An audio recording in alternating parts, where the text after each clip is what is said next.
সন্ধে হয়ে গেছে, কি বানানো যায় টিফিনে, চলো আইডিয়া। তো নিয়ে নিয়েছি এখানে কিছু গাজর কুচি আর ধনেপাতা কুচি, তার সঙ্গে রয়েছে সুজি, একটু নুন, একটু মিষ্টি আর একটু গোলমরিচের গুঁড়ো। আর এর মধ্যে রয়েছে সুজি। আর শীতকালে গরম গরম খাওয়ার মজাটাই আলাদা, যেরকম গরম গরম মোমো খেতে কিন্তু দারুণ লাগে। আর তার সঙ্গে নিয়ে নিয়েছি আমি কি, টক দই। হ্যাঁ, এখন সুজির মধ্যে টক দইটা মিশিয়ে নিয়েছি।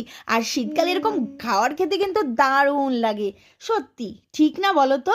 আর তার সঙ্গে একটু মিশিয়ে নিয়েছি, যখন এটা আমি বানাবো সঙ্গে সঙ্গে এটা এক প্যাকেট ইনো এর মধ্যে দিয়ে দিয়েছি। ইনোটাকে ভালো করে মিক্সড করে নিয়ে বাটিগুলোর মধ্যে তেল ভরিয়ে নিয়েছি, আর এগুলো ডোগুলো এর মধ্যে দিয়ে দিচ্ছি, দিয়ে ভরিয়ে একদম প্রেশার কুকারের জল দিয়ে ভাপে বসিয়ে দেব।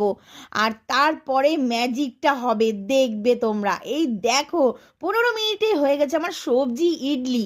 খেতে কিন্তু দুর্দান্ত হয়েছিল, সত্যি দেখো কতটা সুন্দর হয়েছে। আর চাটনি ছিল না দেখে সস দিয়ে খেয়ে নিয়েছি, গরম গরম ইডলি খেতে কিন্তু দারুণ লেগেছে। তোমরা যদি আমার চ্যানেলটাকে সাবস্ক্রাইব করো, এরকম ভালো ভালো রান্নার ভিডিও দেখতে পারবে। তাই তাড়াতাড়ি সাবস্ক্রাইব করো, লাইক করো, আর তোমরাও তাড়াতাড়ি বানাও, খাও, টাটা।